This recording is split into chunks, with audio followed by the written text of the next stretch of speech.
Breaking news mga kabayan, US at Iran officials nagsagawa ng mga indirect talks sa capital ng Oman na Muscat. Ano kaya ang napag-usapan nila?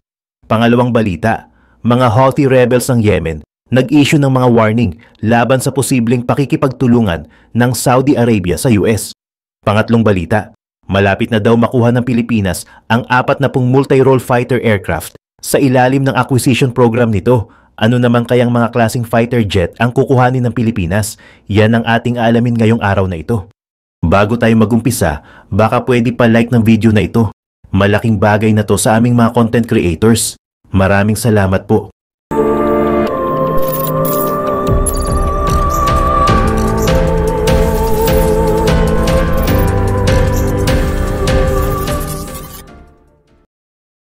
Nagsagawa ng indirect talks ang mga opisyal ng Estados Unidos at Iran sa kabisera ng Oman na Muscat upang subukang makabuo ng panibagong kasunduan kaugnay ng kontrobersyal na programang nuklear ng Iran.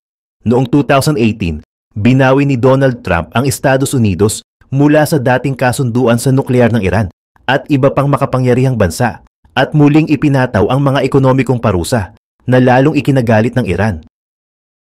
Nagbabala ang Pangulo ng Estados Unidos tungkol sa posibleng paggamit ng puwersang militar kung mabibigo ang mga pag-uusap. Ayon sa Iran, ang kanilang programang nuklear ay para lamang sa mga sibilyang layunin. Iginiit ng bansa na hindi sila gumagawa ng mga sandatang nuklear, subalit maraming bansa, pati na rin ang pandaigdigang tagamasid sa nuklear, ang International Atomic Energy Agency, ang hindi kumbinsido. Nagsimula ang mga pagdududa sa layunin ng Iran noong 2002 nang matuklasang mayroon itong mga lihim na pasilidad pang nuklear. Ito ay lumabag sa kasunduang tinatawag na Nuclear Non-Proliferation Treaty na pinirmahan ng Iran at halos lahat ng bansa sa mundo. Pinapahintulutan ng NPT ang paggamit ng teknolohiyang nuklear para sa medisina, agrikultura at enerhiya. Ngunit mahigpit na ipinagbabawal ang pagbuo ng mga sandatang nuklear. Mula nang umalis ang US sa kasalukuyang kasunduan sa nuklear na kilala bilang Joint Comprehensive Plan of Action noong 2018. Dito na sinimulan ng Iran na labagin ang mahahalagang bahagi ng kasunduan bilang ganti sa muling pagpataw ng mga parusa. Nag-install ang Iran ng libu-libong advanced centrifuges, mga purification machines na ginagamit upang payamanin pa ang uranium, na ipinagbabawal sa ilalim ng Joint Comprehensive Plan of Action.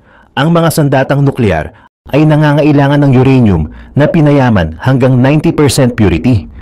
Sa ilalim ng JCPOA, pinapayagan lamang ang Iran na magkaroon ng hanggang 300 kg ng uranium na in-enrich ng hanggang sa 3.67% na sapat para sa enerhiyang nuklear at pananaliksik, ngunit hindi para sa paggawa ng bombang nuklear. Samantala, sa iba pang mga balita, sa isang mahalagang pangyayari sa gitna ng tensyon sa pagitan ng Estados Unidos sa pamumuno ni Donald Trump at mga rebelding Houthi sa Yemen, naglabas ng matinding babala ang mga rebelde laban sa Saudi Arabia na pinamumunuan ni Mohammed bin Salman. Sa kanilang pinakabagong pahayag, binalaan nila ang Saudi Arabia na kung sasali ito sa digmaan laban sa kanila sa anumang paraan, masama ang magiging kapalit nito. Sa kasalukuyan, inaatake ng Estados Unidos ang mga rebelding Houthi na nagresulta sa pagkasira ng humigit kumulang 30% ng kanilang kakayahang militar. May mga haka-haka ring na maaaring sumama ang Saudi Arabia sa mga opensibang ito laban sa mga Houthi. Isinulat ng mga armadong puwersa ng Yemen sa X na lalong tumitindi ang mga aktibidad militar ng Saudi at US upang maglunsad ng panibagong pananakop sa Yemen sa ngalan ng Israel. Narito ang mensahe nila sa Saudi Arabia. Huwag kayong makialam. Mawawala ang inyong langis. Gagawin naming apoy ang inyong mga ulap. Makikita ito ng buong mundo. Bilang tugon, iniulat na ipinahayag ng Saudi Arabia na ang proteksyon ng kanilang reserbang langis ang kanilang pangunahing prioridad. Ayon kay Muammar al-Eryani, Ministro ng Impormasyon ng Yemen, 30% ng kakayahang militar ng mga Houthi ay nawasak na ng mga pag-atake ng US nitong mga nagdaang linggo. Idinagdag niya sa social media na ang mga target ng US ay partikular na ang mga infrastruktura na may kaugnayan sa ballistic missiles at drones na ginagamit ng Houthi upang atakihin ang mga pandaigdigang barko sa Red Sea, Bab al-Mandab Strait at Gulf of Aden. Batay sa lokal na ulat, mahigit 365 na mga airstrikes ang isinagawa ng militar ng US laban sa mga target ng Houthi sa nakalipas na 4 na linggo. Sa iba pang mga balita, sa isa sa pinakastratehikong hakbang sa kasaysayan ng modernisasyon nito, tila patungo ang Philippine Air Force sa isang win-win na solusyon sa kanilang multi-role fighter acquisition program. Kasama rito ang 20 unit ng American-made F-16 Viper at 20 unit din ng Swedish Gripen EF. Bagaman inaprubahan na ng US State Department ang panukalang pagbebenta ng 20 F-16 CD Block 70 Viper sa Pilipinas sa halagang $58 billion, kung saan kasama na rin dito ang mga makabagong armas, pagsasanay at suporta sa lohistika. Lumalabas na kalahati pa lamang ito ng kabuuang pangangailangan ng Philippine Air Force na 40 new fighter jets. Bukas pa ang posibilidad para sa isa pang supplier na magtustos ng natitirang kalahati. Dito pumapasok ang Saab Gripen ng Sweden bilang matatag at kapanipaniwalang opsyon. May kakayahan, matipid at paborableng stratehiya upang makumpleto ang fleet ng MRF ng Philippine Air Force. Sa halip na ituring itong labanan ng isang panalo lamang, pinag-aaralan na ngayon ng mga eksperto ang posibilidad ng paghahati ng kontrata sa dalawang pangunahing kandidato. Ang kombinasyon ng F-16 Vipers at Gripen EFs ay magbibigay sa Pilipinas ng kakaibang kalamangan sa Timog Silangang Asya, isang flexible, layered at matatag na air defense capability na mahirap labanan. Ang pagkakaroon ng dalawang klase ng MRF ay nangangahulugang mas malawak na flexibility sa operasyon, mas mataas na survivability at estratehikong kalayaan. Ang F-16 ay kilala na sa mahusay nitong performance, global support system at integrasyon sa defense framework ng US.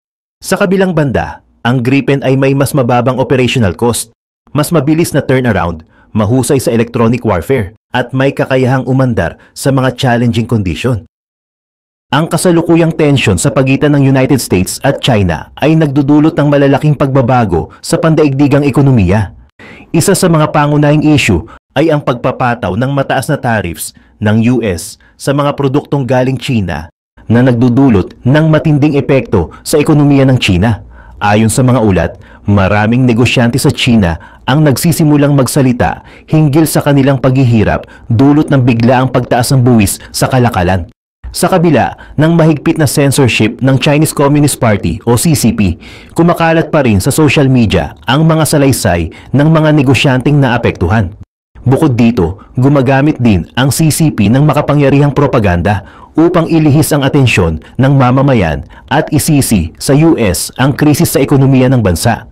Ang videong ito ay nagbibigay liwanag sa tunay na epekto ng US tariff sa China, pati na rin sa desperadong hakbang ng CCP upang mapanatili ang kontrol sa naratibo sa loob at labas ng bansa. Ang pagpataw ng tariffs ng United States sa mga produktong galing China ay nagdulot ng malawakang epekto sa ekonomiya ng bansa, lalo na sa mga negosyo. Maraming maliliit na negosyo ang nagsara o nahirapang makasabay sa mataas na gastos at bumabang demand mula sa US. Dahil dito, libu-libong manggagawa ang nawalan ng trabaho, lalo na sa mga industrial zone kung saan nakatuon ang export manufacturing. Hindi rin ligtas ang malalaking kumpanya. Ang iba sa kanila ay nagbawas ng operasyon. Naglipat ng planta sa mga bansang tulad ng Vietnam at India o kaya'y tuluyang umalis sa China upang makaiwas sa mga dagdag na buwis. Bukod sa pagbagsak ng export, nahirapan din ang mga negosyo sa pagtaas ng gastusin sa produksyon. Ang mga raw materials at logistics ay naging mas mahal at ang paghahanap ng alternatibong merkado sa labas ng US ay hindi naging sapat upang palitan ang dating dami ng kita. Naging komplikado rin ang supply chain at maraming kumpanya ang napilitang baguhin ang kanilang estratehiya sa produksyon at distribusyon. Dahil sa mga pagbabagong ito, unti-unting lumitaw ang hinaing ng mga negosyante. Bagamat may takot sa censorship at pag-uusig ng Chinese Communist Party, may mga negosyante na nagsimulang magsalita sa social media, nagpapahayag ng kanilang pagkabigo at kawalan ng pag-asa. Makikita sa mga online video ang kanilang galit at pagkadismaya na malinaw na indikasyon ng lalim ng epekto ng mga taripa sa kanilang kabuhayan. Sa harap ng lumulubhang epekto ng tariffs ng US sa ekonomiya ng China, lalo na sa mga negosyo, gumawa ang Chinese Communist Party ng iba't ibang hakbang upang makontrol ang naratibo at mapanatili ang tiwala ng publiko. Isa sa mga pangunahing estratehiya ng CCP ay ang paggamit ng propaganda upang ilihis ang sisi sa mga dayuhang bansa, partikular na sa United States. Sa mga pahayag ng Estado at mga ulat ng state-run media, ipinapakita na ang US ang siyang agresor at responsable sa mga paghihirap ng China, habang inilalarawan ang CCP bilang matatag at matalinong tagapagtanggol ng bansa. Kasabay nito, binibigyang diin ng CCP na ang mga epekto ng tariffs ay pansamantala lamang at bahagi ng mas malaking laban tungo sa pambansang pagsasarili at mas matibay na ekonomiya. Madalas ding ipalabas ang mga kwento ng tagumpay ng mga kumpanyang nakabangon o naka-adjust sa bagong kalagayan upang magbigay ng huwaran at pag-asa sa iba. Sa social media at telebisyon, binibigyang pansin ang mga makabayang mensahe tulad ng self-reliance, technological innovation at national pride. Gayunpaman, sa kabila ng mga makulay na pahayag ng Estado, may mga palatandaan na hindi ito sapat upang takpan ang katotohanan. Sa kabila ng strikto at mahigpit na censorship, may ilang mamamayan at negosyante ang naglalabas ng kanilang saloobin online, mga hinaing na tila tahimik na sumasalungat sa opisyal na naratibo. Bagamat mabilis na tinatanggal ang mga ganitong pahayag, ang mismong paglitaw ng mga ito ay nagpapakitang hindi lubusang mapigil ng CCP ang pagdududa ng publiko. Habang patuloy ang Chinese Communist Party sa paglalabas ng positibong propaganda tungkol sa katatagan ng ekonomiya ng China, dumarami naman ang mga mamamayang Chino na nagsasalita ukol sa kanilang tunay na karanasan sa ilalim ng lumulubhang krisis. Sa kabila ng mahigpit na censorship, may mga gumagamit ng social media, forums at iba't ibang online platforms upang ilahad ang kanilang mga kwento, mula sa pagsasara ng kanilang negosyo, pagbaba ng kita, hanggang sa pagtaas ng kanilang pang-araw-araw na gastusin. Marami sa mga nagpo-post online ay mga dating negosyanteng umaasa sa export market patungong US. Bunga ng tariffs, nawalan sila ng mga customer at kinailangang magsara o magbawas ng empleyado. Ang iba naman ay nagreklamo na kahit lumipat sila sa domestic market, hindi pa rin sapat ang kita upang mabuhay. Maging ang mga manggagawa ay apektado. May mga kwento ng pagbagsak ng sahod, pagka-delay ng bayad at pagkawala ng trabaho. Dahil sa mga patong-patong na problema, unti-unting lumilitaw ang mga tinig ng pagdududa at pagkabigo. Kahit mahirap, may ilan sa kanila ang hayagang nagsasabi na hindi sapat ang mga sinasabi ng pamahalaan. At mas mahalaga ang harapin ang totoo. Humihina ang ekonomiya at kailangan ng tunay na solusyon, hindi lamang mga salita. Ang mga ito ay malinaw na senyales ng pagputok ng realidad sa gitna ng propaganda at ng paghahanap ng mga mamamayan ng mas bukas at makatotohanang pag-uusap tungkol sa tunay na kalagayan ng bansa. Sa gitna ng girian sa pagitan ng US at China, malinaw na nananatiling may mahalagang papel ang United States sa pandaigdigang ekonomiya. Isa ito sa pinakamalalaking consumer markets sa buong mundo, kaya't maraming bansa, kabilang na ang China, ang umaasa sa demand mula sa Amerika upang mapalago ang kanilang ekonomiya. Ang pagkakaroon ng kapangyarihang bumili ng mga produkto mula sa iba't ibang panig ng mundo ay nagbibigay sa US ng kakayahang impluwensyahan ang daloy ng kalakalan at ekonomiya ng maraming bansa. Nang ipataw ng US ang mga tariffs sa mga produktong gawa sa China, agad itong nagdulot ng malaking epekto. Ipinakita nito kung paanong ang isang hakbang ng US ay maaaring makayanig sa ekonomiya ng isang napakalaking bansa tulad ng China. Bukod dito, ang US ay may malalim na koneksyon sa iba't ibang bansa pagdating sa investment, teknolohiya at seguridad, mga aspeto na patuloy na nagpapalalim sa papel nito sa global supply chain. Ang mga bansang tulad ng Vietnam, India at Mexico ay nagsimulang makinabang sa pagbabago ng estratehiya ng mga kumpanya mula China patungo sa mga alternative production hubs. Subalit, kahit lumilipat ang ilang manufacturing operations sa mga bansang ito, nananatiling ang US ang pangunahing merkado na nais nilang pasukin. Isa itong patunay ng sentrong posisyon ng US sa internasyonal na ekonomiya. Ang kasalukuyang sitwasyon ay nagpapakita ng isang mahalagang aral. Ang anumang pagbabago sa polisiya ng US, lalo na sa ekonomiya at kalakalan, ay may malawak at agarang epekto sa buong mundo. Sa patuloy na pagbabago ng pandaigdigang balanse ng kapangyarihang pang-ekonomiya, nananatiling sentral ang US, isang katotohanang hindi kayang itanggi kahit pa ng mga bansang gustong hamunin ang impluwensya nito. Habang patuloy ang tensyon sa pagitan ng United States at China, isang aspeto na lumitaw ay ang pag-post ng Chinese Communist Party bilang tagapagtanggol ng free trade. Ang CCP na kadalasang nauurong sa mga isyu ng kalakalan ay nagpakita ng interes sa pagpapalaganap ng mga prinsipyo ng libreng kalakalan at global economy sa harap ng mga parusa at tariffs mula sa US. Pinapalabas ng CCP na sila ang nagtataguyod ng isang mas bukas at pantay-pantay na kalakalan sa buong mundo at nakikibahagi sa mga internasyonal na kasunduan upang magsulong ng ekonomiyang pandaigdigan.